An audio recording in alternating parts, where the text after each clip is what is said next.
കാരണം അല്ലെങ്കിൽ ഒരു ആക്ടിവിറ്റി ചെയ്യാൻ നമ്മൾ ഏറ്റവും ഇപ്പൊ ഒരു പെട്ടെന്നൊരു സദസ്സിലേക്ക് കയറി നമ്മളിതൊന്നും ചെയ്യില്ലല്ലോ. അപ്പോൾ നാണമില്ലായ്മ എന്ന് പറഞ്ഞു കഴിഞ്ഞാൽ മാനമില്ലായ്മയല്ല, അത് ഈ പറഞ്ഞ പോലെ സ്ഥലവുമായിട്ട് പരിചിതമാവണം നമ്മൾ എപ്പോഴും. ഒരു ആക്ടർ എവിടെ ചെന്നാലും അത് തൻ്റെ വീടാണെന്ന് വിചാരിക്കുക, മനസ്സിലായി? ബോക്സിങ് ഇപ്പം നമ്മുടെ ഫർഹാൻ അക്തറിന്റെ ബോക്സിംഗ് പടം കണ്ടിട്ടുണ്ടോ? കണ്ടിട്ടുണ്ടായിരുന്നു. തൂഫാൻ കണ്ടിരുന്നു. അതിലൊരു കോച്ച്, ബോക്സിംഗ് കോച്ച് പറയുന്നുണ്ട് ഫർഹാൻ അക്തറിന്റെ ബോക്സിംഗ് റിംഗ് കാണിച്ചിട്ട്, ദിസ് ഈസ് യുവർ ഹോം, ഇതിന്റെ മുക്കും മൂലയും നിനക്ക് വളരെയധികം പരിചിതമാണ്, മനസ്സിലായ? ഇരുട്ടത്ത് പോലും.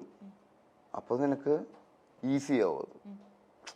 അപ്പൊ നമ്മളൊരു ആക്ടർ എവിടെ ചെന്നാലും അത് തൻ്റെ വീടാണ്, തൻ്റെ മുറിയാണെന്ന് ആ രീതിയിൽ റിലാക്സ്ഡ് ആവണം, കംഫർട്ട് ആവണം. അപ്പോഴേ നമുക്ക് പെർഫോം ചെയ്യാൻ പറ്റുള്ളൂ. അപ്പോൾ നമ്മൾ എന്താ ചെയ്യേണ്ടത്? അതിനെ കിളിപോയ അവസ്ഥയിലാവും. കിളിപോയ അവസ്ഥ എന്ന് പറയുന്നത് വളരെ മോശമായിട്ടുള്ളൊരു അവസ്ഥയല്ല, മനസ്സിലായ? അതായത് കിളിപോയ അവസ്ഥ എന്ന് പറഞ്ഞാൽ പ്രാന്താണല്ലോ, നേരത്തെ പറഞ്ഞ പോലെ. ആ പ്രാന്ത് അത്യാവശ്യത്തിന് ഉണ്ടായി കഴിഞ്ഞാൽ നമുക്ക് നാണം ഉണ്ടാവില്ല, നാണം മാറണം. അപ്പൊ ആ സ്ഥലവുമായി പരിചിതമാവണം. ആ സ്ഥലവുമായി പരിചിതമായി കഴിഞ്ഞാൽ നിനക്ക് അവിടെ സർക്കസ് കളിക്കാം. പിന്നെ താളലയം, അത് പിന്നെ ഉണ്ടെങ്കിൽ വളരെയധികം ഹെൽപ്പ് ചെയ്യും ആക്ടറിനെ. താളവും ലയവും ഉണ്ടായി കഴിഞ്ഞാൽ.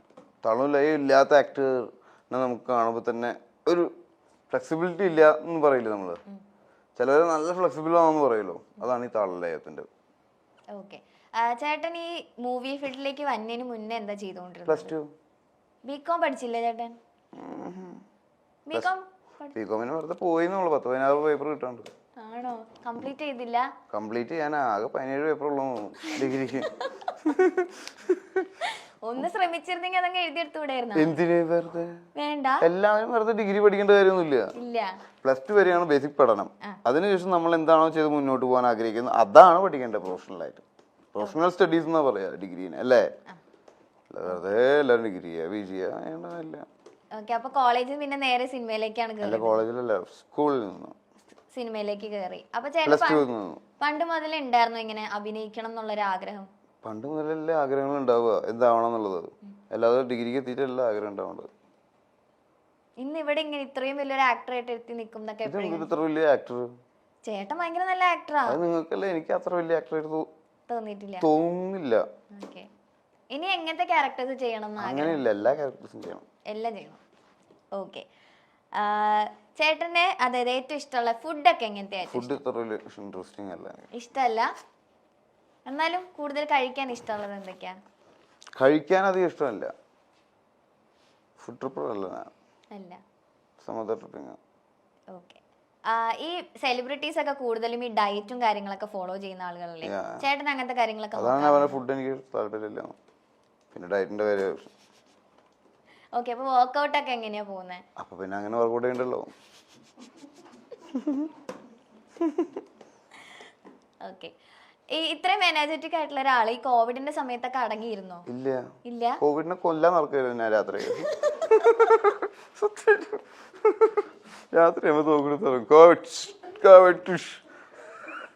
അത് ആ ഒരു സമയമൊക്കെ എങ്ങനെയാ ഫേസ് ചെയ്തേ? അപ്പൊ എങ്ങനെ ഫേസ് ചെയ്യാൻ? പേടിച്ചിട്ടാണ്. കോവിഡ് വന്നിട്ട് എന്താ ചെയ്യാന്ന് അറിയില്ലല്ലോ. ആ സമയത്ത് അപ്പൊ സിനിമയൊക്കെ ഉണ്ടായിരുന്നില്ലേ? സിനിമ പകല് കാണാൻ, രാത്രി കൊല്ലാടക്കണ്ടേ? വേണ്ടേ? ഓക്കെ. അപ്പൊ ഇതെന്ത് തലോണം പിടിച്ചിട്ട് കല്യാണത്തിന്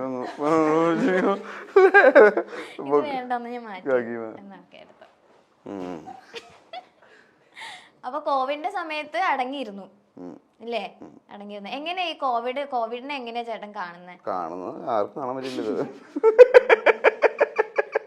വരണ്ടായിരുന്നു എപ്പോഴും ചിന്തിച്ചിട്ടുണ്ടോ? കരിയറിൽ അത് എഫക്ട് ചെയ്തിട്ടുണ്ടോ? ഇല്ല. ഈ ചിത്രം തന്നെ ഉണ്ടായത് കോവിഡ് കാരണം. എങ്ങനെയാ മനസ്സിലായ? ഇതിന്റെ പ്രൊഡ്യൂസർ ആരാ? DDRCയുടെ മുതലാളി.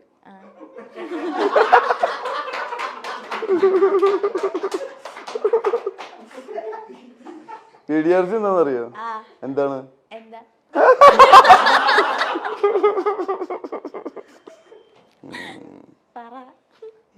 പറ.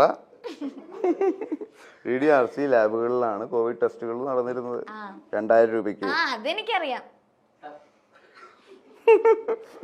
അതിന്റെ മുതലാളി പുള്ളിക്ക്, അതായത് കേരളത്തിലെ DDRC ലാബുകളിൽ മാത്രമേ ടെസ്റ്റ് ചെയ്യാൻ പറ്റുള്ളൂ. അപ്പോ ബാക്കിയുള്ള ലാബുകളൊക്കെ മലമൂത്ര കഫം ടെസ്റ്റുകൾ മാത്രമേ നടക്കുന്നത് അല്ലേ. അപ്പൊ ഇങ്ങനെ കുറെ മുന്നേ കണ്ടുപിടിച്ചു ഈ സംഭവം. ഈ അങ്ങനത്തെ ലാബുകൾ ഉണ്ടാക്കി. അതായത് ഇങ്ങനെ ഒരു രോഗം വരുന്ന അവസ്ഥയിൽ അതിനെ ചെക്ക് ചെയ്യാൻ പറ്റുന്ന നമ്മളാരും ഇല്ലല്ലോ. നമ്മളിതൊക്കെ വന്നതിന് ശേഷമല്ലേ ഇതൊക്കെ കണ്ട് തുടങ്ങുക അല്ലേ. ഒരു പ്രശ്നം നടന്നതിന് ശേഷമാണല്ലോ പോലീസ് വരിക.